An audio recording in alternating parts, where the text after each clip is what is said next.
Oh my lord, I've just done something I didn't expect to do. Welcome to the Savvy Money Show with me, your host Sean. If you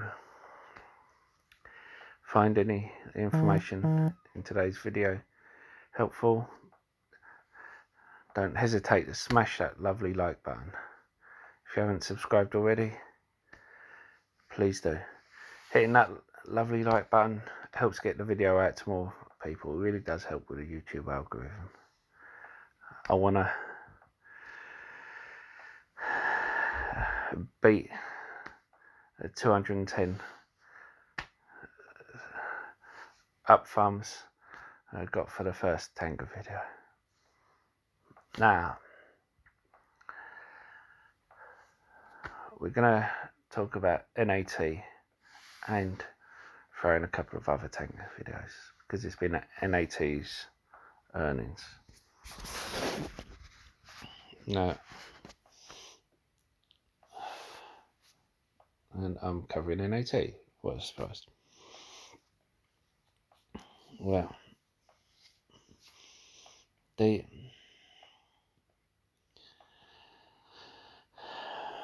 thing is, they had a pretty good earnings as we expected. All tanker stocks are going to have good earnings in the next couple of quarters. But why have I taken a small position? Well, they say here it's normal for them to meet with disruptions and not only prospects for 2020 but 2021 promising as well. Yeah. I went through these in past videos, but they are saying that they're laying groundwork for the next year as well. They're looking forward. They're not just looking to the next quarter. No. The net profit improved from last quarter and came in net profit of 12.7 million for fourth quarter of 2019, and net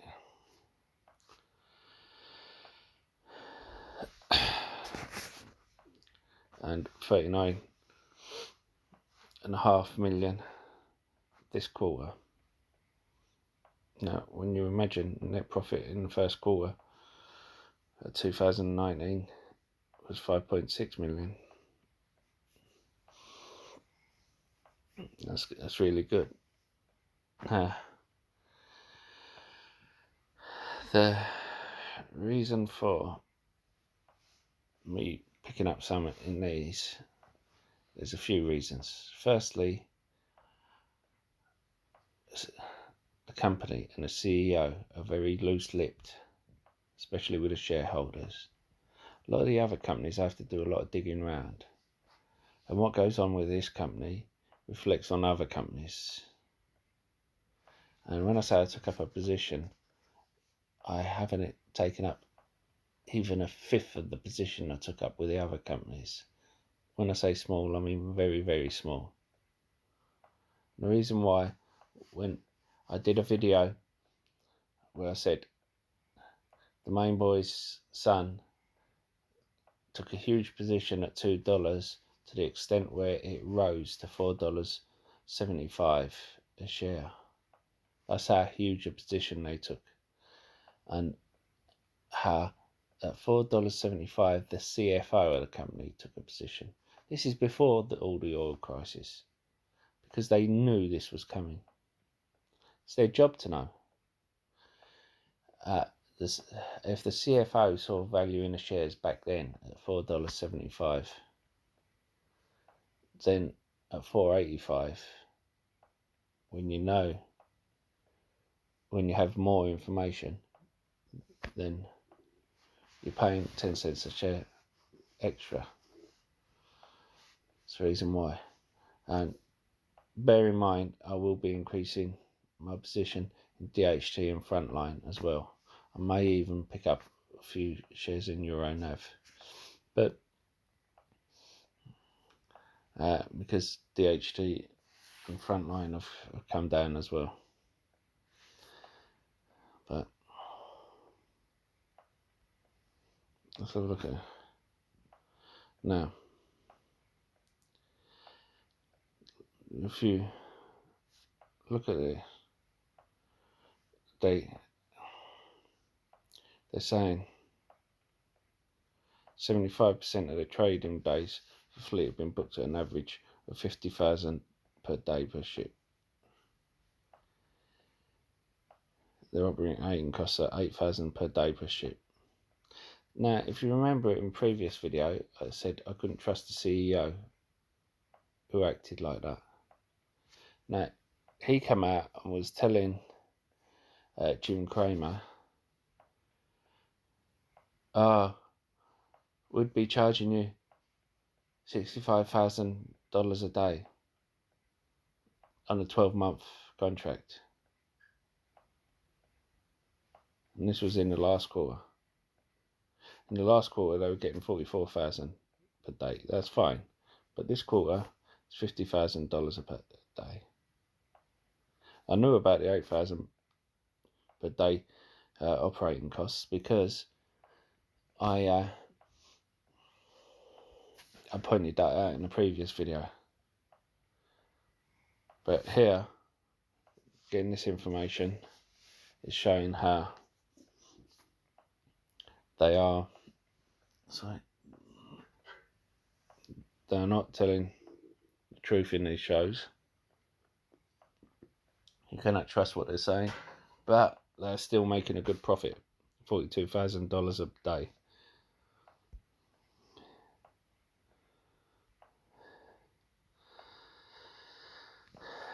Right, now they're talking about the Asian economies and how, because the NAT fleet makes money different ways. They make money with the storing, also make money with the transportation.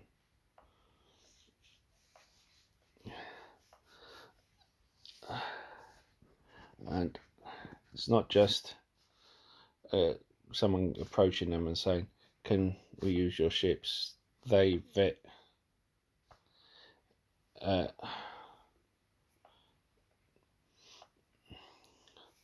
they have to vet the ships, because if, for instance, Shell put their oil in one of their ships and their ships haven't been maintained properly and it leaks, it'll be Shell who will be linked to the leak.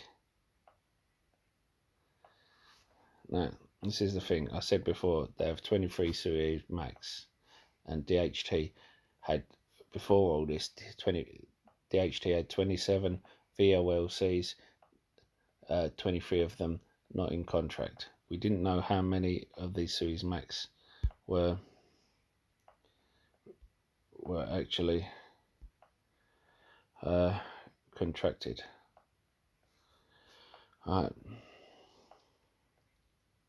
Again, they're talking about the Asian economies and how they see them as a future opportunity. They've ordered new ships. Now, you can't just go and order ships and have them done in a few weeks. It's kind of like with Boeing having a backlog with the planes. They take about 2 years. And the thing is, I spoke before how a ship loses half its value in 10 years, and then the next 10 years it loses another half its value, and then you have to spend a lot to maintain it. Now, they're talking about having 16 additions to their fleet, and they expect to have, for 2020, and they see 21 for delivery in 2021 and 9 in 2022. So they're looking to expand the fleet exponentially. Now,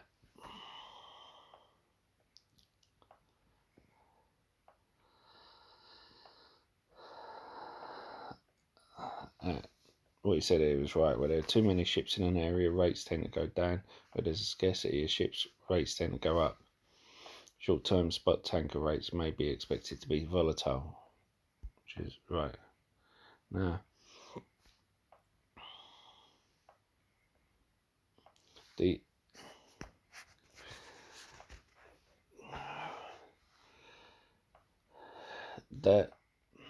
main reason, as I said, is it's now 10 cents a share above what the CFO of the company has gone in, and from what I know, he hasn't sold it. He may have when it was $9, but I haven't seen anything to show he's sold it. So I've taken a small position in it. Later on today, I'll be taking a bigger position in DHT and Frontline, and a similar position in Euronav. After my video yesterday, I took a position in the All American Pipeline. I had a position in Phillips after I did a video on Phillips, and I'm wondering whether to stay in that or whether to move that money to another thing. After my video on Total, I took a position in that because I don't take a position before doing videos. I always wait until the video's gone out, just so that people can't accuse me of, oh, you're trying to drive up your share price. Firstly, as you can see, I don't have enough subscribers or viewers for that. I think it's only fair that you guys get in at the same time as me. That way, I can easily say, you know, if you got in the same time as me, then percentage those people who do the videos, then buy, and then they spend a day or two editing it, they then say, oh, you got in when I did. Well, you wouldn't have had the chance to, because you wouldn't have had the information from them. That's why my video is a bit more raw. Once the stock market settles down, I will spend more time editing it. I might do a poll with you guys, whether you want the information out quicker or if you want it edited. After all, remember, I said to you guys, I'm letting you guys know a few days before the news with some of this information, and letting you know a few days before, likes of Jim Cramer and goes out, recommends these stocks, and once he does, these stocks tend to go up or down. And so maybe in the comments section, let me know which oil stocks you have or don't have and reasons why. Also, if you let me know whether you want me to carry on getting the videos out to you quicker, unedited, or if you want me to edit them, and I'll try and reply to each one. Thank you. Remember, editing them may take 2 to 3 days. And don't forget to hit that like and subscribe button. It really does help if you're looking for a free trading platform to trade these shares on. Have Freetrade, Trading 212, and Stake. Stake I only went into because I needed one for the oil tanker stocks, and you get a free share up to $200. Freetrade, you only need £1 to get a free share up to £100. Use the link below, help support the channel. And I put some links below to the kit I use and to the financial books I use, because I have had comments asking. They're all going to Amazon. it's up to you whether or not you want to use it. The reason I chose the books going to Amazon is if you have an Audible account, you don't have to pay for them. I'll see you later. Yeah. Have a nice day.